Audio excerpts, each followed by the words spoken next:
Surau Lubuk Landua tetap eksis kembangkan ajaran Islam. Ketika berkunjung ke Pasaman Barat, kita tentunya tidak bisa mengesampingkan salah satu peninggalan yang bersejarah, yakni Surau Lubuk Landua, yang dikenal salah satu tempat pengembangan ajaran Islam yang tetap eksis hingga saat ini. Keberadaan Surau Lubuk Landua memiliki arti yang sangat sakral bagi masyarakat Pasaman Barat, karena di lokasi itulah ajaran Islam pertama kali dikembangkan. Melihat bangunan Surau Lubuk Landua seolah-olah kita tidak percaya, ternyata usia surau tersebut sudah mencapai 89 tahun. Sejak tahun 1921, dengan usia yang sudah mendekati 1 abad, surau ini tetap kokoh berdiri meskipun masih berdindingan papan. Surau Lubuk Landua merupakan salah satu surau yang terletak di Jorong Lubuk Landua, Kecamatan Pasaman, Kabupaten Pasaman Barat. Lokasi tersebut berjarak kurang lebih 10 km dari pusat kota Simpang Empat.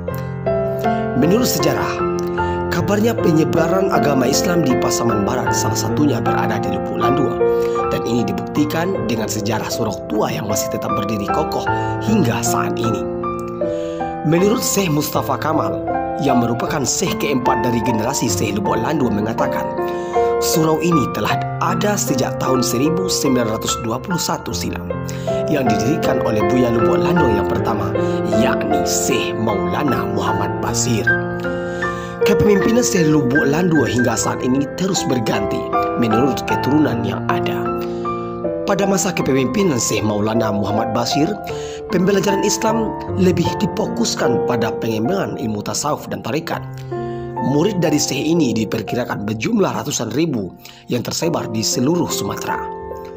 Syekh Muhammad Basir ini juga merintis dimulainya ikan larangan di Pasaman Barat yang berlokasi di Sungai Surau Lubuk Landua. Beliau wafat pada tahun 1921 dalam usia 122 tahun. Namanya Muhammad Basir. Syekh Muhammad Basir.